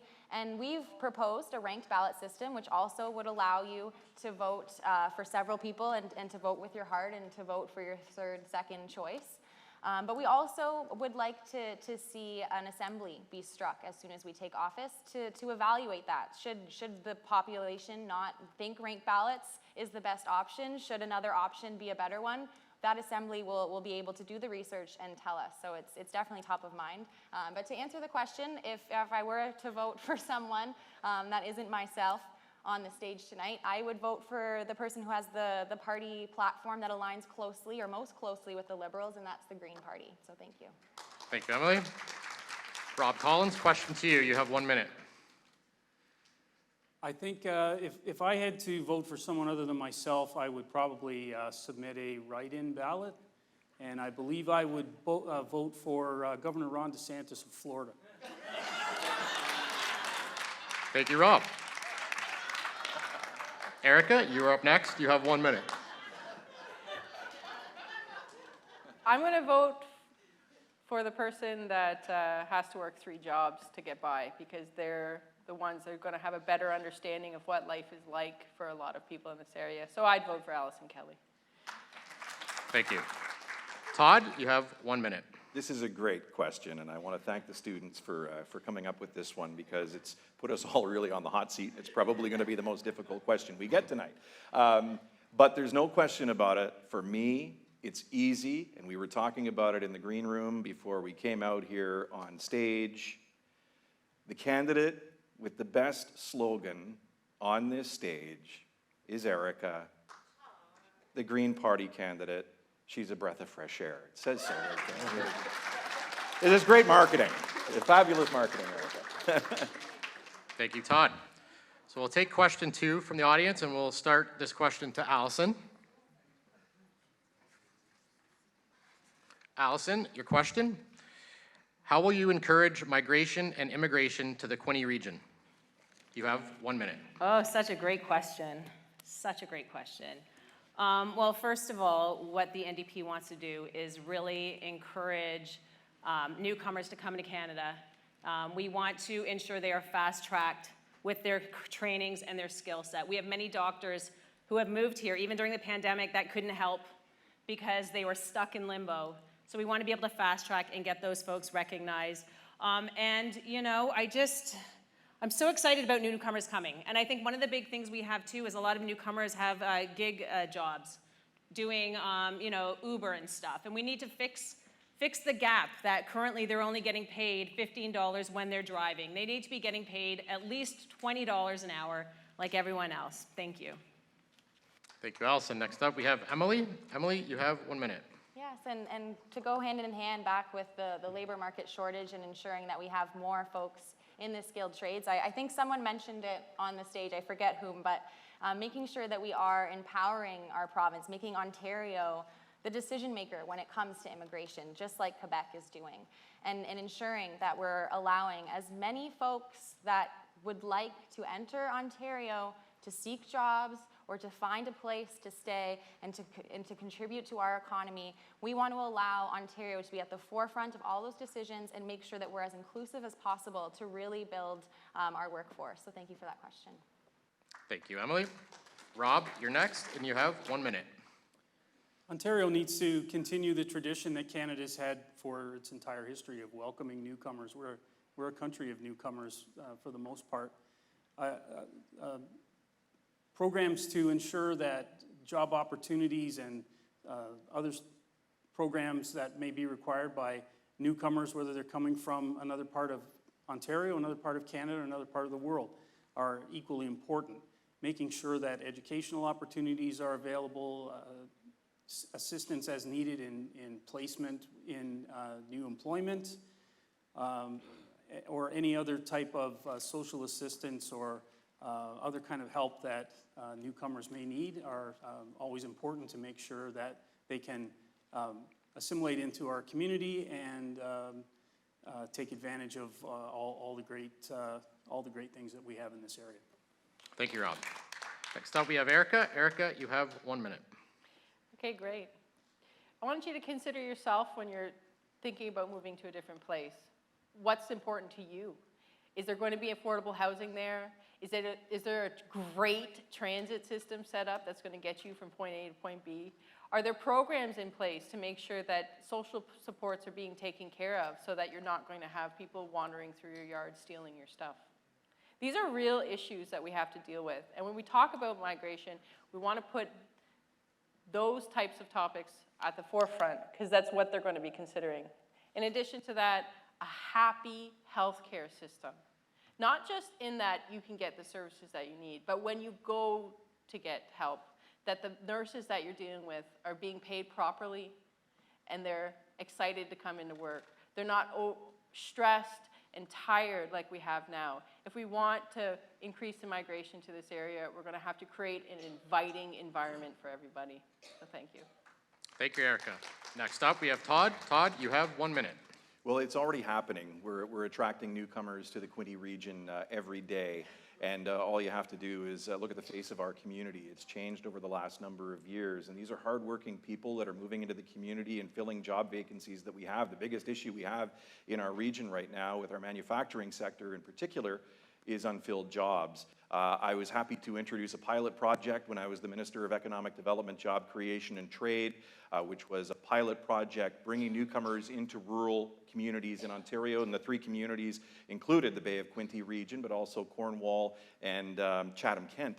Those were the 3 pilot areas. And we've recently seen the results of that pilot project resulting in many, many newcomers coming to the area to fill the job vacancies that we have in the region. Also, it's imperative that we expand the OINP program, and we continue to work with the federal government to ensure that we're increasing that Ontario Immigrant Nominee Program to get economic immigrants to fill those jobs in our communities. Thank you, Todd. Next up, we have Noah. Noah, you have 1 minute. For the people living in other countries, living in communism, they want to get away from that. So they want to come to Canada, and they should be allowed to come here and live free. So recently the borders have been loosened a little, so we want to strengthen that up from any ill-intentional immigrants from coming here. We also want to make sure that they have a great place to live. When I mentioned before earlier that I lived in Alberta and I moved to Toronto, we moved that with almost no money. And I know that's the same exact cause with the other people moving to Canada. And like I said before too, half of the immigrants come to Ontario alone. So we want to make sure that we can provide them with the proper facilities and what they need to bring up their families and life back into Ontario and start fresh and new. Thank you. Thank you very much, Noah. So our third question for the audience, we'll start with Emily. Again, everybody will have 1 minute to respond. Emily, your question: what is your position on the reinstatement of employees who lost their jobs due to perceived COVID mandates that now have been revoked? What will your party do to support these people and their families? Emily, you have 1 minute. Yes, and the Ontario Liberal Party, of course, does support vaccination, but we also do support exemptions and allowing everyone to get to and from work and to return to work when it's safe to do so. So the Ontario Liberal Party will stay committed to working on a one-on-one situation, and everything is a one-on-one or a different situation, a unique situation. So we're committed to treating every unique situation differently and working with everyone to ensure that once they can return to work, they do return to work. Thank you. Thank you, Emily. Next, we have Rob Collins. Rob, you have 1 minute. The New Blue Party believes that anyone losing their job because of failing to submit to vaccination was unconstitutional and improper. And we support not only reinstating those people immediately into their former jobs, but also allowing the opportunity for them to seek restitution for damages done due to these illegal firings that happen. And we further pledge that vaccine mandates, vaccine passports, and any of those draconian measures that were brought in during this pandemic will not happen again under a New Blue government. Thank you. Thank you, Rob. Next up, we have Erica. Erica, you have 1 minute. The Green Party believes in science, and what we're being told is what we follow by medical professionals. And if they say that now it's an okay time to return to the workforce, then let's return to the workforce. There's going to be situations and businesses where it's still unsafe, and that's going to come up as we deal with new problems and new pandemics that come around. But what we want to make sure is that workplaces are safe for everybody. And if restrictions need to be put in, we can negotiate. We've learned a lot from the past couple of years, I think. And I think before we make any decisions, we need to make sure that we've got everybody's opinion involved. So thanks. Thank you very much, Erica. Next up, we have Todd. Todd, you have 1 minute. Yeah, we certainly have learned a lot over the last 2 years. There's no question about it. We've been trying to follow the science every step of the way.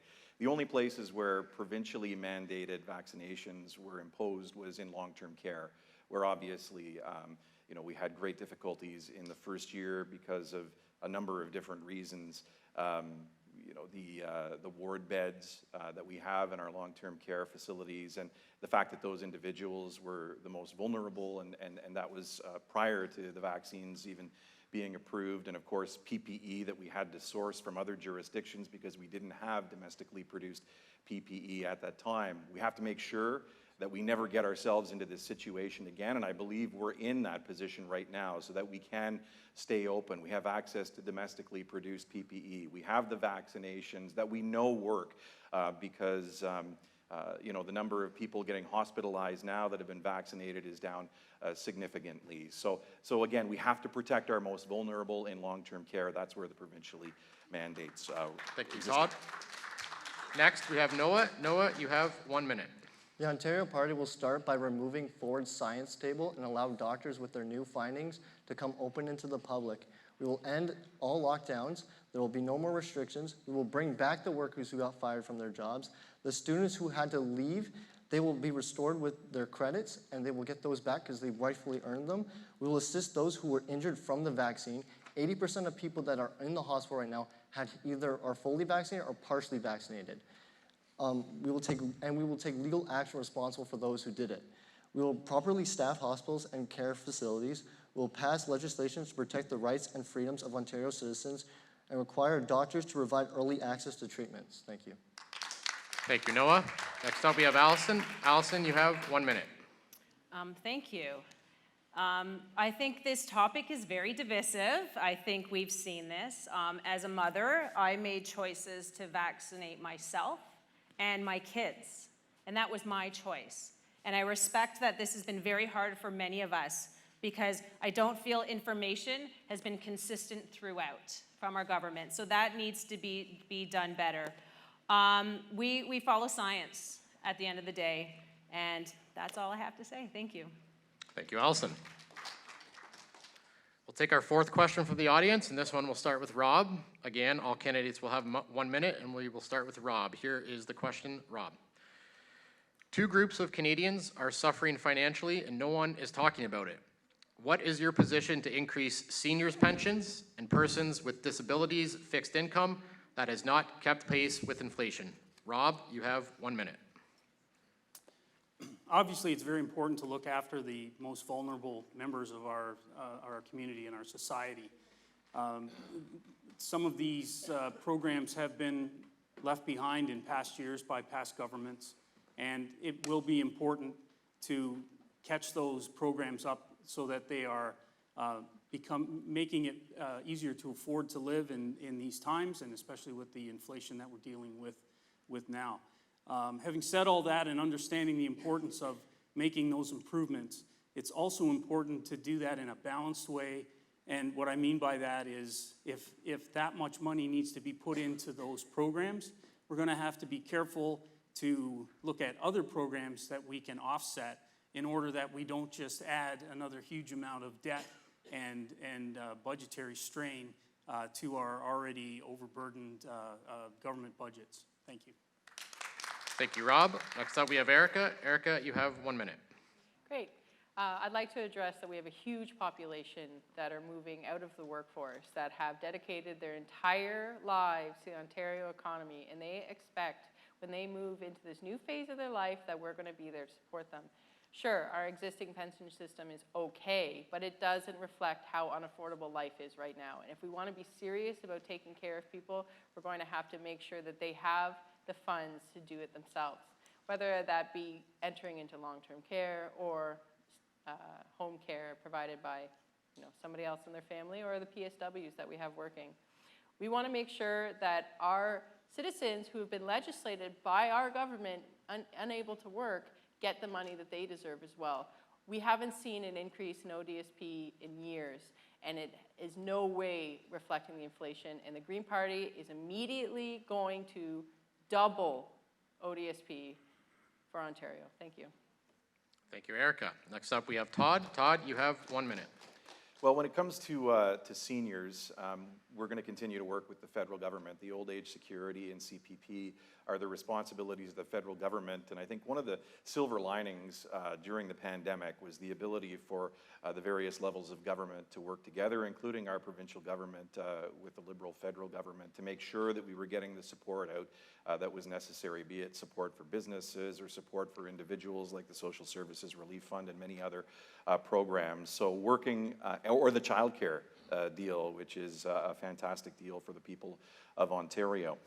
Working together with the federal government to encourage them to increase the OAS and CPP is a priority. When it comes to ODSP, we'll be increasing rates again.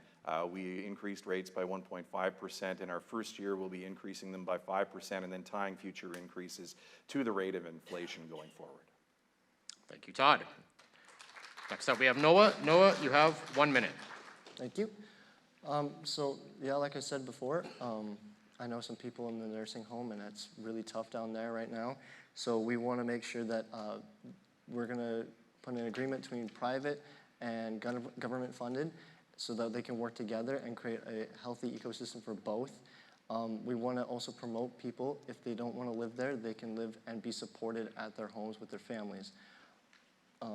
I have a friend who just started working in the nursing home when he came back, and I'm telling you right now, it's not pretty down there, and it needs a lot of help, so we are looking forward to fixing that immediately. Thank you. Thank you, Noah. Next up, we have Allison. Allison, you have 1 minute. Thank you. I told this story earlier this week. I was door knocking and met a woman who was older. She was living on ODSP. And I asked her if she was voting. And she said, well, I don't think I'll be alive in 3 weeks. And I think that's the reality of so many seniors. They are lonely, they are sad, and we have failed them. We are subjecting them to poverty with this current ODSP rate. It's horrendous.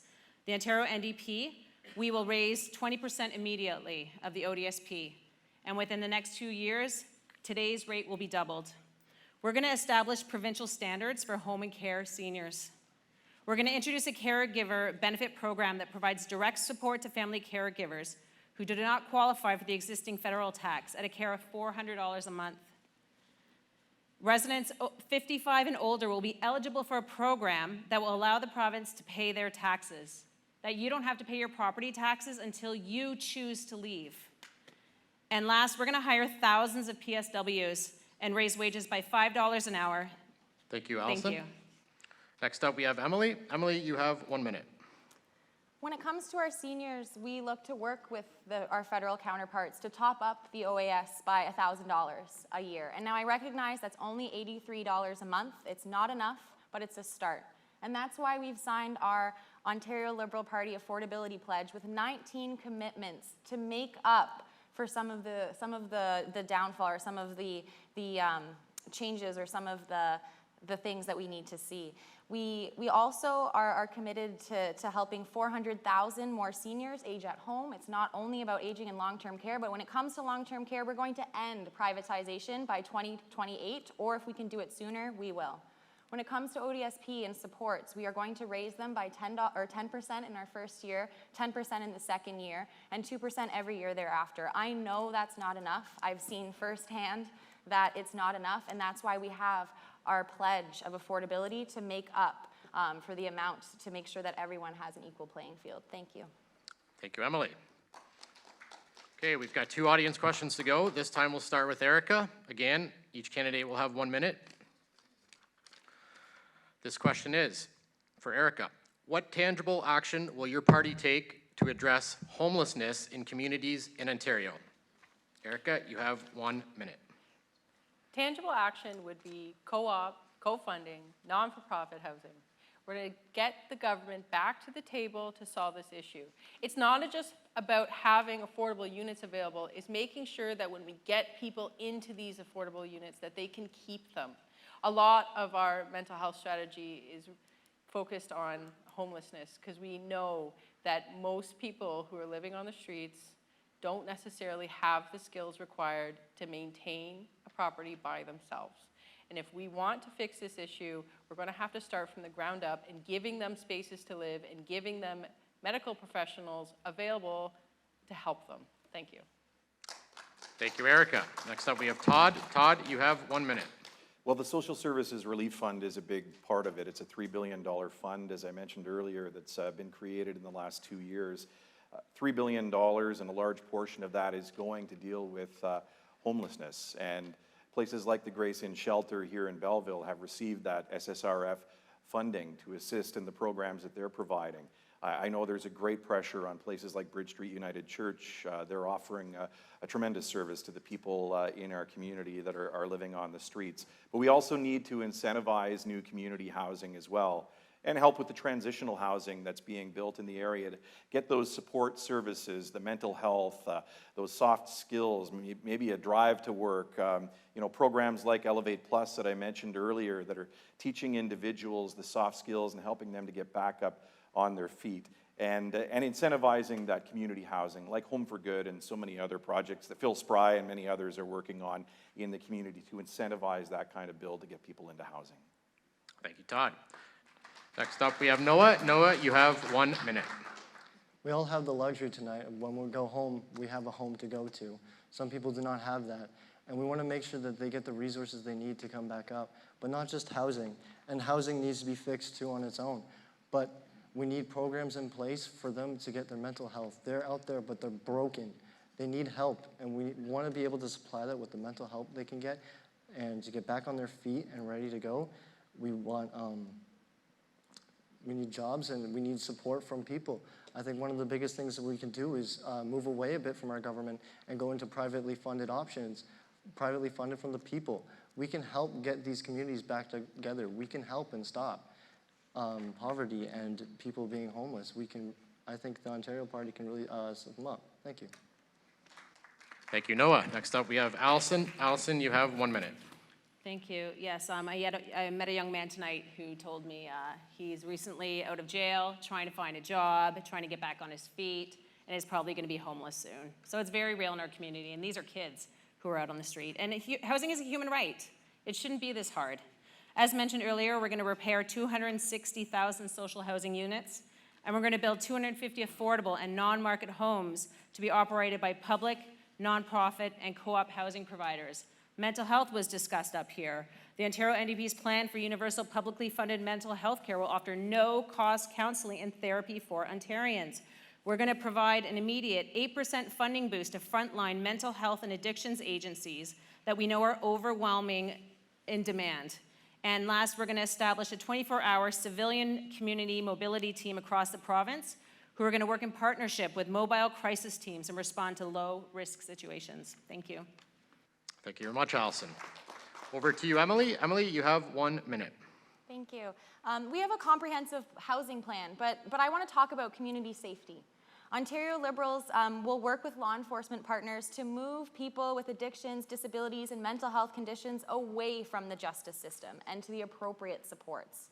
We'll also ensure that mental health workers are ready to respond to low-risk emergency calls to identify and divert people with addictions and disabilities from the justice system, directing them to more appropriate services, and will support training, hiring more diverse police officers so that our forces look like the communities that they are serving.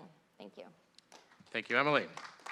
Next up, we have Rob. Rob, you have 1 minute. The New Blue Party recognizes that homelessness is an issue not just of economics, of people not being able to afford a home. There are also mental health issues involved, and a large number of homeless situations are related to issues surrounding addiction. It's important to have the resources in place to be able to recognize these individual cases so that we are able to properly deal with them on an individual basis. We would propose working with existing programs, whether they're nonprofit, whether they're government programs, whether they're private programs, making sure that we can leverage as many resources as possible and deal with these people on a humane, one-on-one, compassionate basis so that we can improve the situations of anyone that finds himself living on the street. Thanks. Thank you, Rob. So we have one question left before we move into our closing statements. This time we'll start with Todd. Last question from the audience is, again, everybody has 1 minute, starting with Todd. Todd, how do you see your party improving the education system in this province? You have 1 minute. Well, making sure that it's meeting the job requirements that we have in the province now. We know we have a need, as I mentioned earlier, for skilled trades. That's why we've actually changed the curriculum to focus more on the jobs of the future. Introducing coding at an early age, introducing tech, expanding the OYAP program, as I mentioned earlier, but getting kids back to learning the basics when it comes to math. We went from a discovery math system, which was anything but a discovery. It was awful. Back to the basic math program where kids are learning times tables again. My girls went through that discovery math, and my wife and I trying to help them with their homework. No one understood that stuff. And we saw math scores plummet in the province as a result. So now we're back to the basics. Let's get them the STEM programs, the science, the technology, the engineering, the math, and the arts as well, to make sure we have well-rounded kids for the future. Thank you, Todd.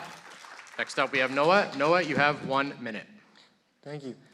We're going to fund kindergarten to grade 12 students, directly allowing their families to choose the education providers that best meet their children's needs.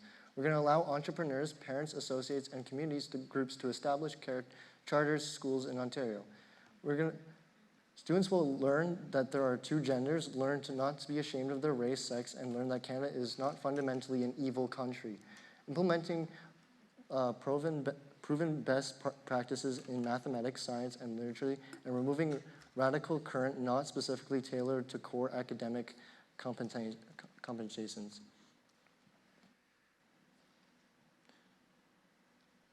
We're going to lower the tutoring to a high demand of the labor marketing,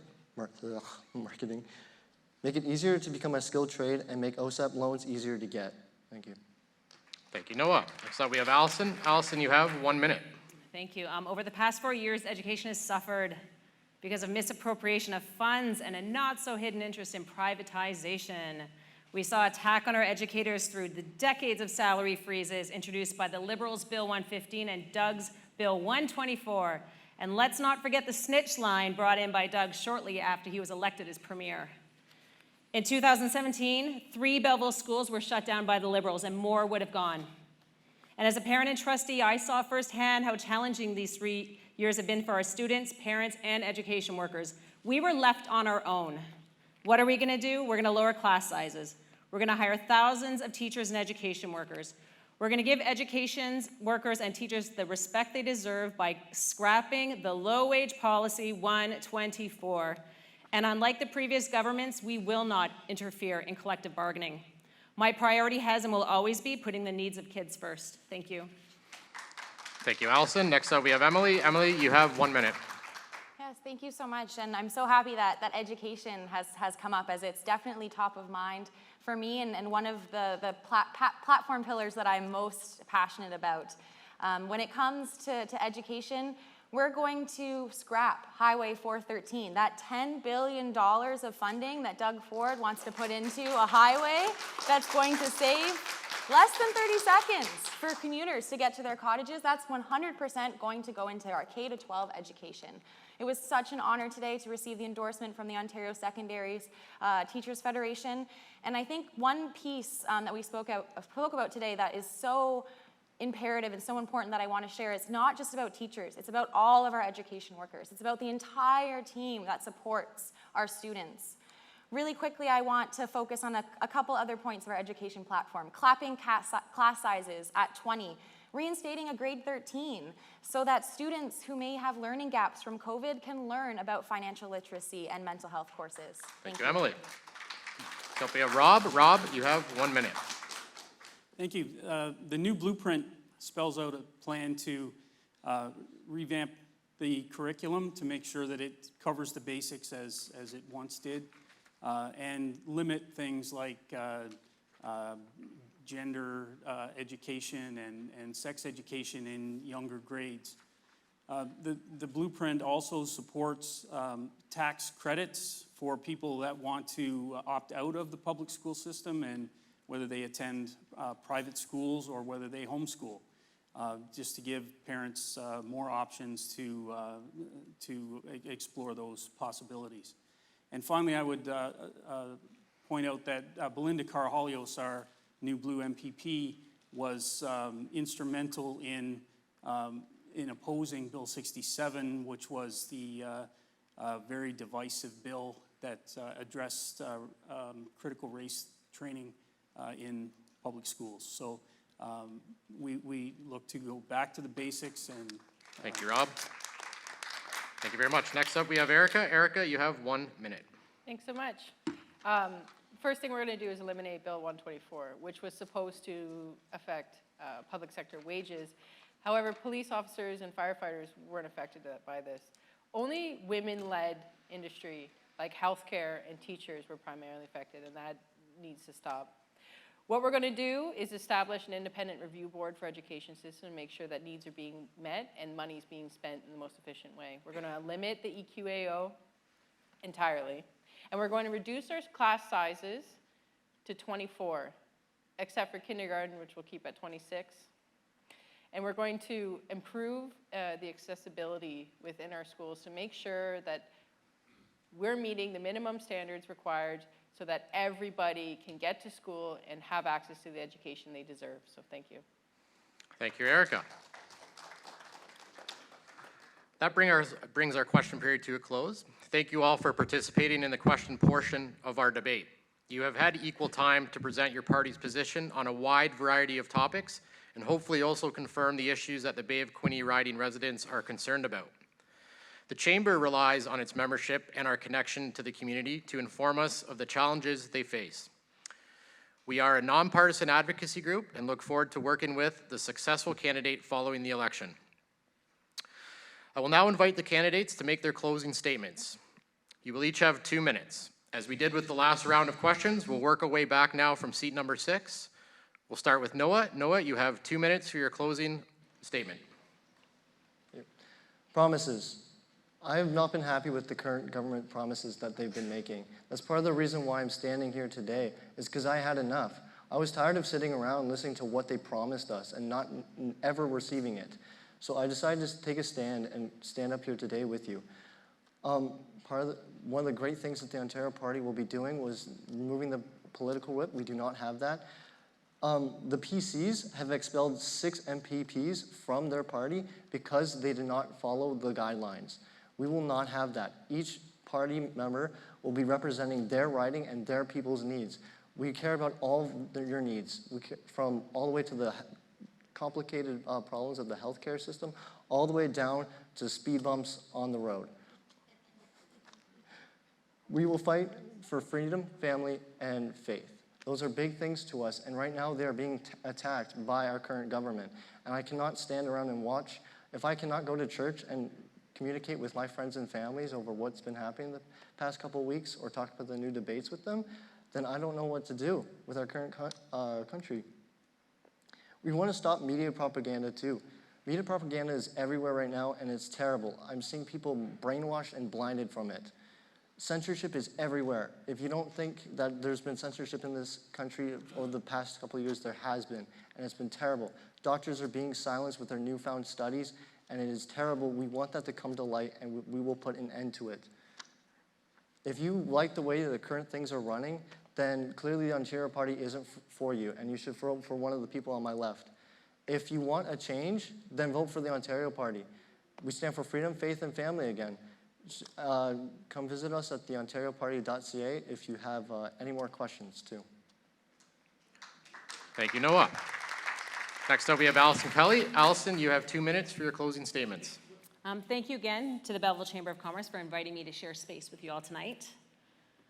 Over the past 5 years, I've successfully advocated with others in my community. And one of the projects I'm most proud of is our annual period party in Prince Edward County, a community project that seeks to raise awareness on period poverty, fundraise for essential hygiene products, and create a safe space for menstruating people to normalize talking about menstrual health. And this year, with my 9-year-old friend Ramona, we made a deputation at Prince Edward County Council, who is now looking into doing a pilot of menstrual products in public bathrooms. And we did this as private citizens. Imagine what we can do with our community if we had the resources and influence that comes with being an MPP. To be blunt, there's a lot at stake this election. Doug Ford and his bad policies only benefit his rich buddies. Doug Ford cares more about increasing subsidies for long-term care private providers instead of investing in PSWs and nurses. Doug Ford has prioritized a highway to nowhere to make his developer buddies very rich instead of properly investing in education, healthcare, and people. We have an opportunity to really make a difference for people that isn't just going to help folks now, but put some fundamental pieces in place that are going to help for generations to come. For my kids, for your kids, our grandkids. Bay of Quinte deserves better than we've been getting. So I say to our neighbors of this beautiful part of Ontario, let's come together now to defeat Doug Ford and urgently start to fix things that really matter to you. I care about your life, and I will work for you. I'll go to bat for you every single time, like I have been doing for the last 5 years in my community. On June 2nd, choose me, Allison Kelly, as your next Bay of Quinte MPP. Thank you, Allison. Next up, we have Emily. Emily, you have 2 minutes. Thank you so much, and thank you for being our moderator this evening. Thank you to the Chamber team. Jill's hiding back there, but thank you to Jill and her entire team here at the Belleville Chamber of Commerce. It's been a pleasure to share this room with you all, and I appreciate everyone for being here. And when it comes to our current provincial government, we've unfortunately spent the last 4 years making all the wrong choices. But when it comes to the Ontario Liberal Party team, we have a new leader, a brand new plan, and a brand new team that have learned from our mistakes. No government is perfect, and I want to point out that I would put the Liberal record up against the Ford record any day, but no government is perfect. We can choose to continue to target mega grocers and big box stores, or we can make them pay their fair share to help lower the cost of food for families. We can continue to sell off public health, or we can stop privatization, particularly in long-term care, by 2028 or sooner. As I said earlier, we can build a highway to nowhere. We can build a highway that's going to save people 30 seconds, or we can invest in our kids, bring back a choice for grade 13, and build safe schools across the province. I know we can't afford another 4 years like we've had. Ontario can be a place to grow, but only if we make the right choices. I strongly believe the Ontario Liberal Party does have the best, most feasible plan to put us back on track. And I know that we need to build or rebuild what's always made Ontario strong. From education, healthcare, public services, they're all key to a better future and economic dignity for our families. Now, advanced polls have opened, so you can vote, of course, as of today. But on June 2nd, a vote for Emily Lenevue is a vote for education, the environment, economic dignity, and for everyone. Thank you so much for being here. Un gros merci à tous. Miigwech. Thank you, Emily. Next up, we have Rob. Rob, you have 2 minutes for your closing statements. Thank you. In closing, I would like to thank everyone once again for your kind attention, and thank you for the Chamber of Commerce and everyone involved in putting on this great event. I'd also like to thank you for allowing me to introduce you to the new blueprint, the new Blue Ontario platform, and to make my case for being your best choice in this provincial election. The new blueprint is a sound, fiscally responsible way forward for this province. It prescribes novel approaches to some much-needed overhauls for our education, healthcare, and energy delivery for the future. It also takes a measured and reasonable approach to addressing the environment and climate change. It provides a renewal of our economic health and a pathway to the reduction of our crushing debt. Public-private partnerships are a key part of bringing this together and making it happen. Past governments have followed the same path of ever-growing deficits and a ballooning provincial debt. This approach is destructive, and servicing such massive debts eventually leads to degradation of our way of life and our quality of living. Eventually, there needs to be a stop to the unchecked spending if we are returned to a more sustainable system. The new Blue Ontario Party is committed to bringing integrity, responsibility, and sound judgment to Queen's Park, to protecting the rights and freedoms of all Ontarians, and ensuring a sustainable future for the province. I am committed to being your voice in this effort. Taking political action for me at one time meant doing a little bit of research and finding the best candidate and getting out to vote. But what happens when the right alternative is not there? In that case, I guess someone needs to stand up and create a new alternative. That's what I and the new Blue Party are promising to do, and I hope you will support this new alternative on June 2nd. Thank you. Thank you, Rob. So we have Erica. Erica, you have 2 minutes. Thanks so much for being here. When I joined the Green Party, so many people asked, Erica, why are you joining the Green Party? You're never going to win. And that might be true. Still a chance. However, I knew that when I got up here, I would be able to challenge the existing parties on their climate policies. I would be able to address with them directly their policies on social services and social support. And guess what? Look at all these binders. Look at all these notes. These, compared to the last debate, everyone on this stage knew that they better come prepared because I was going to be prepared. Bill Crosby once said, quality is free. And what he meant by that is that for every amount that you invest at the beginning of your project, it'll come back to pay for itself quickly. And this is where I want you to consider how we can invest in Ontario, how we can take privatization out of our pockets and spend our money on us and the things that we need. The climate crisis is already here, and what we can do now to mitigate the worst effects of it are going to create long-term sustainability for us. My name is Erica Charlton. I grew up in the county, and I joined the Green Party so that I could look my son in the face and say that I did absolutely everything I could to protect his future and make sure that he has something to look forward to, because I had a great life growing up here, and I want to make sure that everybody in this audience, their friends, their family, their nieces and nephews, are able to do the same. The Green Party of Ontario will get Ontario on track for their future. Thank you so much. Thank you, Erica. Last but not least, we have Todd Smith. Todd, you have 2 minutes. Thanks, Anthony, for moderating tonight. You did an impeccable job, and thanks to our timers, you were outstanding, just like the ones in Quinte West the other night. And thanks to all of our candidates and for all of you for attending and your TV for broadcasting this tonight as well. It's been an honor representing the Bay of Quinte for the last 4 years as your trusted voice at Queen's Park, getting results for the Bay of Quinte. I talked a lot about the results that we were getting for our healthcare system, either at QHC or new long-term care beds, new investments in home care, Loyalist College, getting the health human resources programs running with accelerated PSWs and new nursing schools, and the expansion of the doctor program, the medical school at Queen's University. But we've been able to accomplish so much more than that. We've got 3 new schools coming to the area: St. Joe's in Belleville, St. Greg's in Picton, Murray Centennial's expansion over in Quinte West. We've seen the Bell Boulevard expansion completed, which means we're going to see more economic prosperity along that gateway into the city of Belleville.